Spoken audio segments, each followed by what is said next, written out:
Subscribe कीजिए the perfect classes channel को और बेल आइकन को दबाइए लेटेस्ट वीडियो सबसे पहले देखने के लिए। स्टूडेंट द परफेक्ट क्लासेस में आप सभी का स्वागत है। Directorate of education GNCT of Delhi की वर्कशीट नंबर 2 डिस्कस कर रहे हैं बच्चों। क्लास 8 की वर्कशीट है, सब्जेक्ट है सोशल साइंस, 16 जुलाई 2021 की वर्कशीट है। ठीक है, टॉपिक है बच्चों इसका फॉर्मेशन ऑफ स्टेट गवर्नमेंट, राज्य सरकार का गठन। तो स्टार्ट करेंगे worksheet. As you have read in the previous classes that in every state of India there is legislative assembly. जैसा कि आपने पिछली कक्षा में पढ़ा होगा कि भारत के हर राज्य में एक विधानसभा है। Each state is divided into many constituencies. हर राज्य कई निर्वाचन क्षेत्रों में बटा हुआ है। From each constituency a representative is elected by the eligible people who become member of legislative assembly और MLA। तो इसमें क्या बताया हुआ है कि प्रत्येक राज्य में, ठीक है, हर निर्वाचन क्षेत्र से जनता एक प्रतिनिधि चुनती है जो विधानसभा का सदस्य यानी कि क्या बन जाता है, वो MLA बन जाता है बच्चों। ठीक है, विधायक भी बोलते हैं हिंदी में। In election people contest on behalf of various political parties and hence MLA are of different political parties. तो चुनाव में लोग अलग अलग पार्टियों की ओर से खड़े होते हैं, इसलिए विधायक अलग अलग राजनीतिक दलों के होते हैं। ठीक है, the party whose MLAs get elected in more than half of the constituencies is considered as the party with majority in that states. जिस राजनीतिक दल के विधायक आधे से अधिक निर्वाचन क्षेत्र में जीत जाते हैं, राज्य में उस दल को बहुमत में माना जाता है, मेजॉरिटी में माना जाता है। The party getting the majority is called the ruling party while all other parties are called opposition. बहुमत प्राप्त करने वाले राजनीतिक दल को सत्ता पक्ष तथा अन्य सबको विरोधी पक्ष कहा जाता है। तो देखिए यहाँ पर आगे देखते हैं बच्चों। The result of 68 constituency of the election held in 2017 in Himachal Pradesh is given below. नीचे आपको हिमाचल प्रदेश के 2017 के 68 निर्वाचन क्षेत्र के जो रिजल्ट्स आए थे उनको दिखाया हुआ है।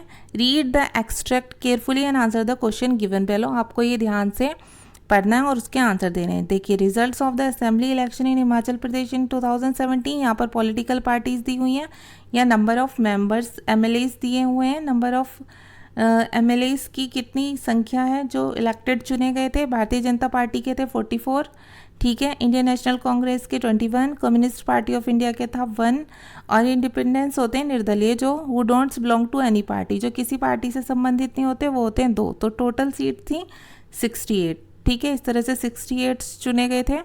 अब देखिए क्वेश्चन है यहाँ पर first, what will be the minimum number of elected member required by a political party to get majority in the states. बहुमत प्राप्त करने के लिए किसी भी राजनीतिक दल को कम से कम कितने चुने हुए सदस्यों की आवश्यकता होती है। तो इसका आंसर यही वर्कशीट में से आप लिखेंगे, यहाँ से लिखेंगे the party whose MLAs get elected in more than half of the constituencies is considered as the party with majority in that state. जिस राजनीतिक दल के विधायक आधे से अधिक निर्वाचन क्षेत्रों में जीत जाते हैं, राज्य में उस दल को बहुमत में माना जाता है।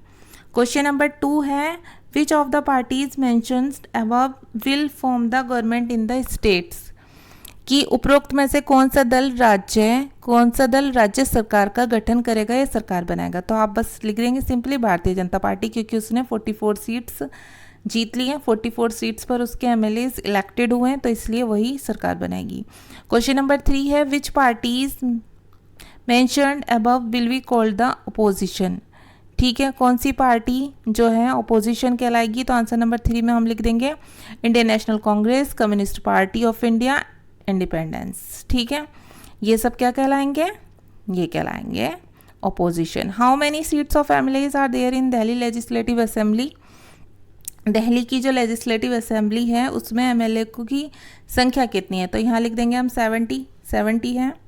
आगे देखते हैं बच्चों। The state government looks after only those work which falls under its jurisdictions.